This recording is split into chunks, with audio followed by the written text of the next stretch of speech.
Good evening, ladies and gentlemen. Welcome to another episode of Live Chat with James, coming to you from the studios here in Vancouver, British Columbia.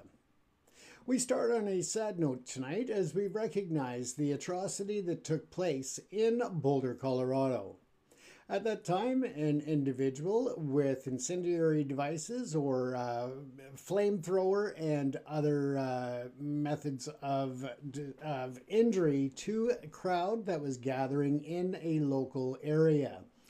The individuals, reportedly, there are 8 of them who were injured in this attack as the individual was screaming out pro-Palestine rhetoric and statements. And at this time, it is understood that the individual is in custody and will make an appearance before the courts, but we don't know at this time as to when that appearance will be. He is being charged under the Federal Terrorist Act, and we will bring you more details on that story as they become clearer and more open and available. It should also be noted that, of course, Donald Trump spent no time using this tragedy to further get up on his soapbox and yell about Joe Biden's policies and allowing this individual into the United States. At this point, I haven't seen where it is confirmed that he entered the U.S. under Joe Biden's administration, but again, the details are still coming out on this horrific attack. At this time, we'd like to send our thoughts and our prayers to the local community in Boulder, Colorado, and all of those people who were impacted by this horrific event. This marks another terrible, dark day in American history. Just a few weeks ago, of course, we also know that several individuals who worked for the Israeli consulate were also gunned down in Washington, D.C. Now, this leads me to the next segment of what I wanted to address here. People may be upset and angry about what's going on in that region right now, but I think there's a lot of confusion as to why. Of course, we need to stand up and take action against terrorism. We need to hold terrorists accountable for their actions. When the Israeli government goes after Hamas, it is not that directly that people are upset about. It's the attacks on the innocent men, women, and children in the Palestine region. For those who are living in Gaza or the West Bank and other areas who are being literally starved to death. The actions by the U.S. government to not force Netanyahu to allow more passage and thoroughfare of humanitarian goods and food.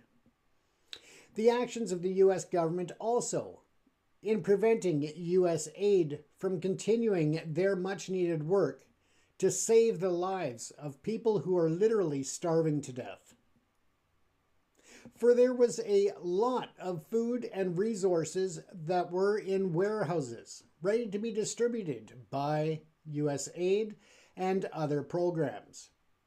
Unfortunately, due to the Trump administration, a lot of the food that was ready to go was instead wasted. Whether this was in Palestine, whether it was in parts of Israel, Sudan, and other international locations, we need to make sure that any action being taken against alleged terrorism and terrorists themselves is focused on those individuals and those groups. We cannot allow for the excuse of killing children, innocent women and men, the elderly, destroying towns and communities, destroying a culture, a history, landmarks, all in the name of going after terrorists. The fact is that the majority of the world would turn a blind eye and support it if it was strictly going after Hamas and the terrorist cells that are causing instability in the region. But that's not the case. And the reason why people are upset and angered, simply put, is because people are being forced to starve to death. They are not being given the proper food, the proper medication, the proper medical treatment. Their homes are being decimated to balls and clouds of dust. And that's why people are angry. When we look at a world that's supposed to be striving towards peace and unity, building trust, building trade relationships, opening the doors to more bilateral cooperation, education, and national and international security factors. This cannot happen as long as nations are killing innocent people. We're seeing the same thing in Ukraine. Recently, Vladimir Zelensky was very proud of the Operation Spiderweb that took place, destroying over 40 aircraft that could be used to bomb his nation. Donald Trump thinks that Ukraine should reimburse Russia for these jets that they destroyed. And I would say to Donald Trump, fuck off. At the end of the day, are you, Mr. Trump, going to reimburse Ukraine for all of their lost buildings? For all of the lost innocent lives? For the destruction of infrastructure? And I could go on and on and on. I've been to Ukraine. I've seen what's going on.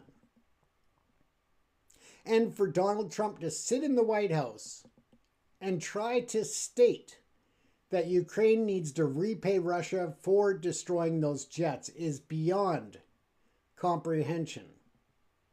It is disgusting. And it's time that Donald Trump took his ass out of Vladimir Putin's, or took his head out of Vladimir Putin's ass. And that's the reality of it. When we have nations who are killing others in illegal wars and acts of crime against humanity, the world must come together and unite to stand up for what's right, to be on the right side of history. It's not for us to sit back and say that Ukraine damaged the aircraft belonging to the Russian military, so they've got to repay it. That is just a load of shit.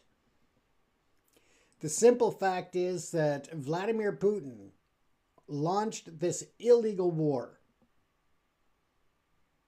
He and many of his staff and soldiers are responsible for atrocities against the Ukrainian people.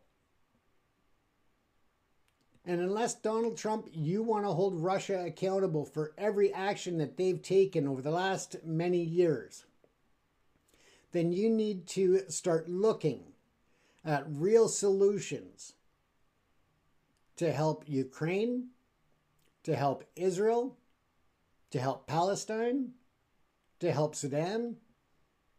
I could keep going. But the truth is that Donald Trump is not worried about the wars around the world unless it impacts him directly. And that is why he's standing up, in my opinion, to protect Vladimir Putin. Because it's in his best interests and the best interests of his family. He lies to the American people saying that he is getting a plane from Qatar because they offered it to him. And it's free. But the simple fact is that Donald Trump went begging to other nations and other people who had jets that were not being utilized as much as they could be, or not at all. He went with his hat in hand, trying to get collections, to pressure countries in the region on his Middle East visit, to give up to him, to his family. Not to the American people, not to the individual working American that is struggling to try and find a way to make it from paycheck to paycheck. Instead, it's all about enriching himself, his family, and his friends. If you have any doubt about that, take a look at the newest announcement by the White House. All employees, from janitors to lawyers, you name it, for federal employees have to fill out a new questionnaire. And what it comes down to is that if you pledge your allegiance to Donald Trump and support him blindly and stupidly, then you stand a chance at getting a job. But if you are not aligned with his opinions, with his goals, and with his directives, then you don't have a chance of getting that federal position. With the world as it is, again, we need strong leadership. We need world leaders to come together, to unify. As leadership, as they unify and show that they can have cooperative relationships, even in spite of their differences, then that will set an example for future generations of children that are growing up to lead the nation in the future. It will set an example to people who are starting to get the wrong idea that they can judge people based on their skin color, based on their religion, based on their personal beliefs, based on their lifestyle. At the end of the day, we all bleed red. And it's time that we all came together to stop the needless and senseless violence wherever it is in the world. When you look at the defunding of hundreds of millions of dollars of vaccine programs that could potentially help with bird flu outbreaks and future pandemics, that should be concerning.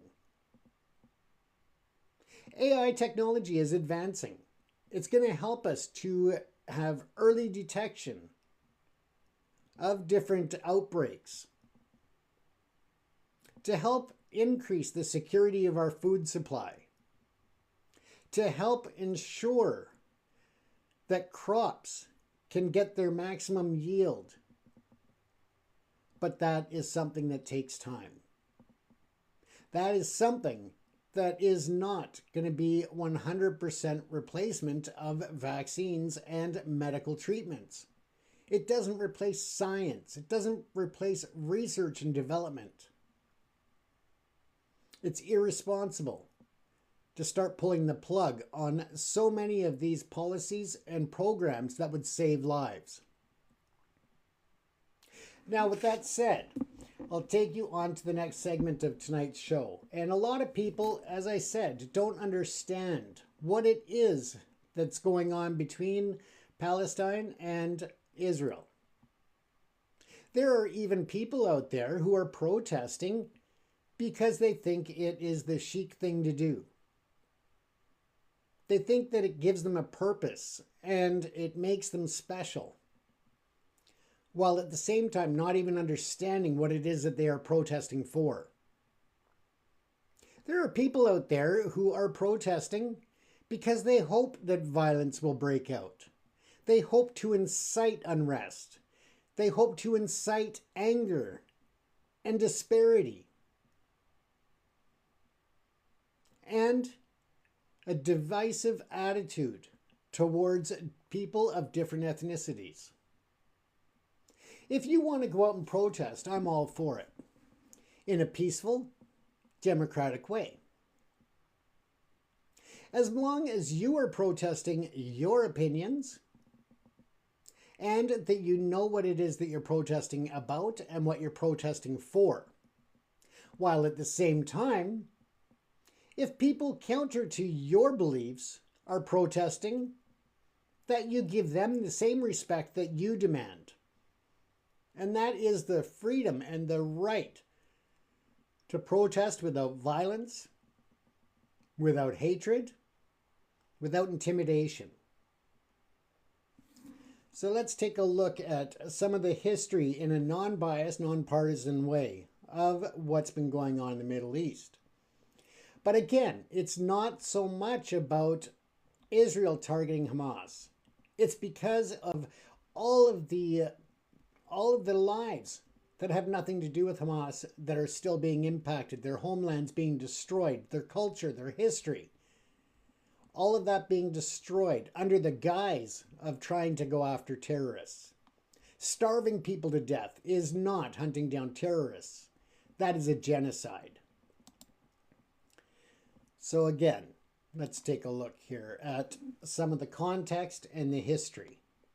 And hopefully that will give you a bit more understanding as to the significance of what's going on. Now, once again, I'll welcome you to Live Chat with James from the studios in Vancouver, British Columbia. We're going to, as I said, take a look at a historical overview of the conflicts between Israel and Palestine. It's a complex and sensitive topic that's rooted in a century of issues, and even longer. It's rooted in competing national aspirations, territorial disputes, and a deep historical tie to the same land. Our goal here is to present a clear, factual, and nonpartisan account of key events, focusing on major battles and their significance. Let's begin with the historical context to set the stage for more information on these conflicts. Now, the early context in pre-1948 period was the roots of the Israel-Palestine conflict, and it traces back to the late 19th century. Now, the region then was part of the Ottoman Empire and was home to a diverse population, primarily Muslim Arabs, alongside Jewish and Christian communities. By the late 1800s, the Zionist movement emerged in Europe, advocating for a Jewish homeland in response to centuries of persecution. Many Jews began immigrating to Palestine under the Ottoman at that time and later British control after World War I.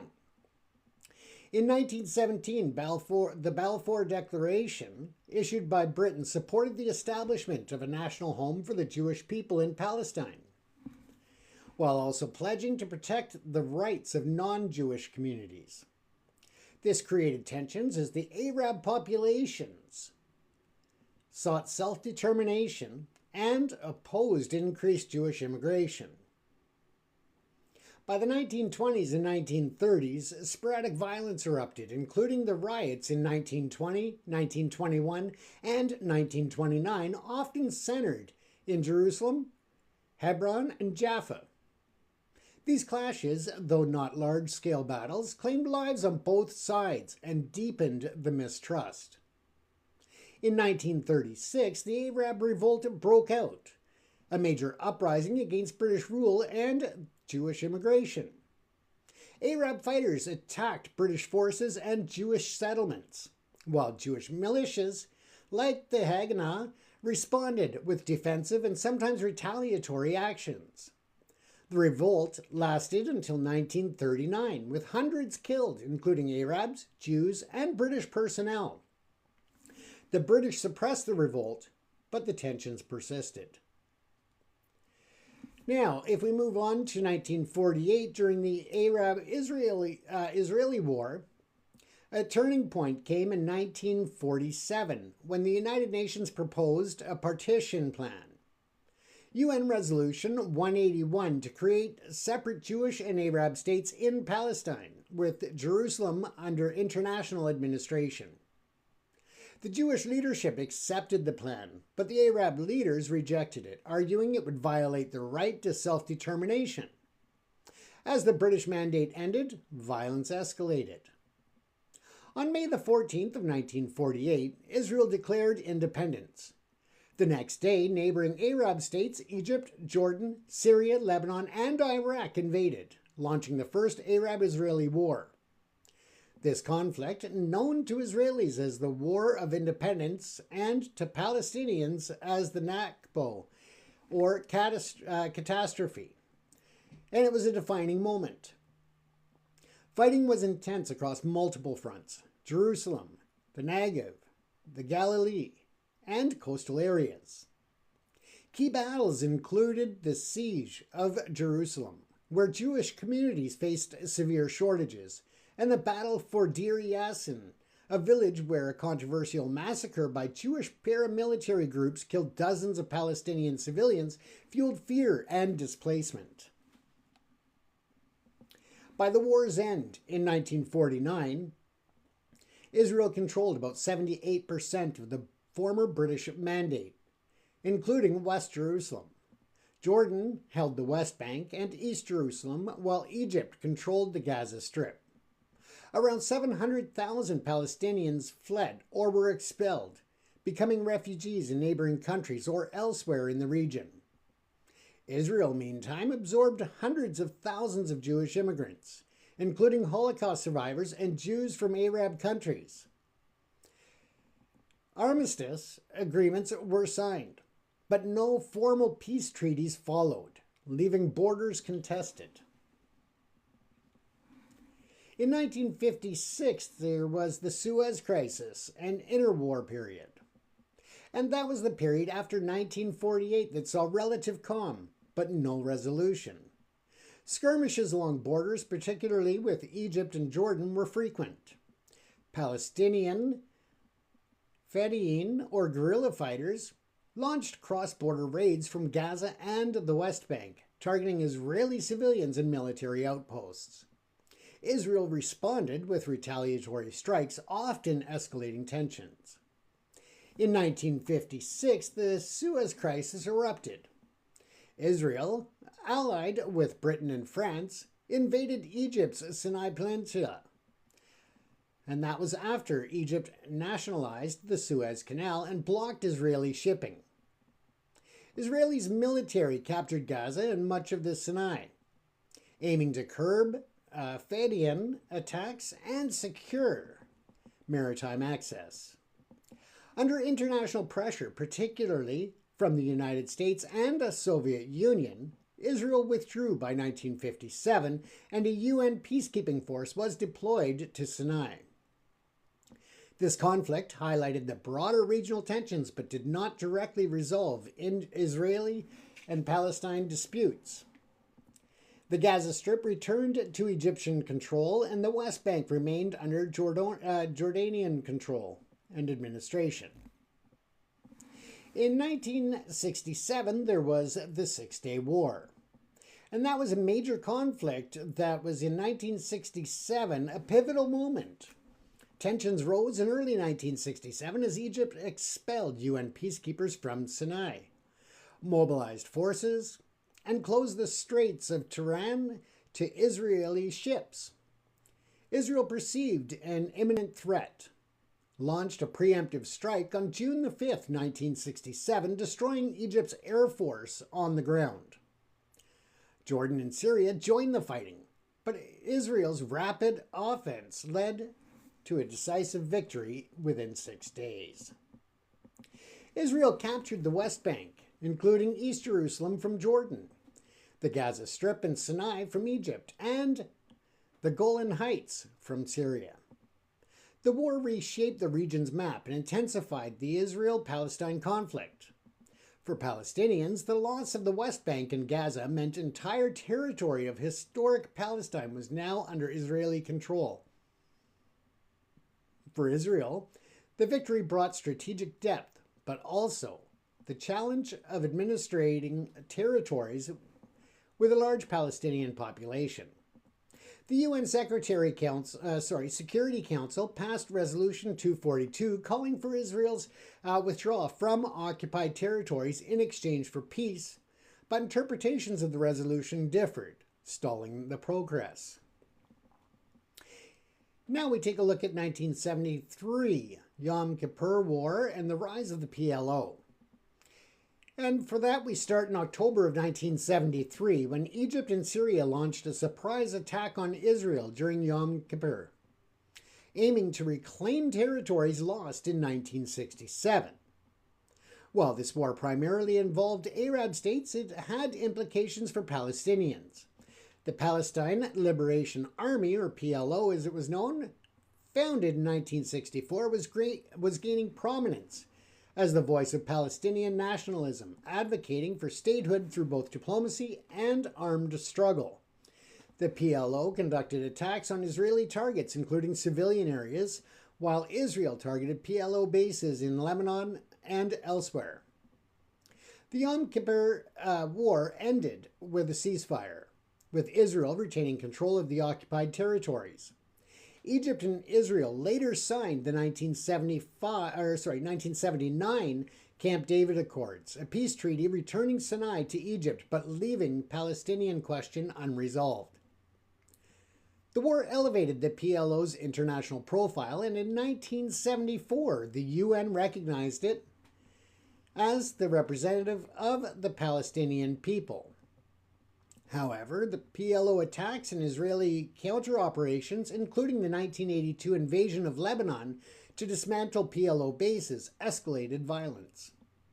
The Lebanon invasion led to significant casualties and displacement of Palestinians, including the Sabra and the Shatila massacre, where Christian militants killed hundreds of Palestinian refugees, with Israel facing criticism for failing to prevent it.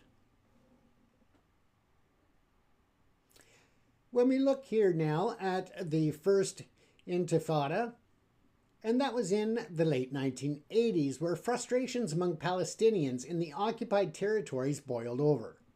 In December 1987, the first Intifada, or uprising, began in Gaza and spread to the West Bank. This was a largely grassroots movement marked by protests, strikes, and stone throwing by Palestinian youth against the Israeli forces. Israel responded with military crackdowns, including curfews and arrests, leading to hundreds of deaths, mostly Palestinian, and injuries on both sides. The Intifada drew global attention to Palestinian grievances and pressured both sides towards diplomacy. In 1993, the Oslo Accords were signed, a landmark agreement between Israel and the PLO. The Accords established the Palestinian Authority to govern parts of the West Bank and Gaza, with promises of further negotiations towards a two-state resolution. However, key issues, borders, Jerusalem, refugees, and settlements remained unresolved, and violence continued. With the Second Intifada and beyond, we're looking at the failure to reach a final peace agreement that led to the Second Intifada in 2000, triggered by a controversial visit by Israeli leader Ariel Sharon to the Temple Mount, or the Al-Aqsa Mosque compound. This uprising was more violent than the first, with Palestinian suicide bombings targeting Israeli civilians and Israeli military operations in Palestinian cities. Thousands of people died, the majority Palestinian, and the conflict severely damaged trust and infrastructure. In 2005, Israel unilaterally withdrew from Gaza, dismantling settlements but maintaining control over its borders, airspace, and coast.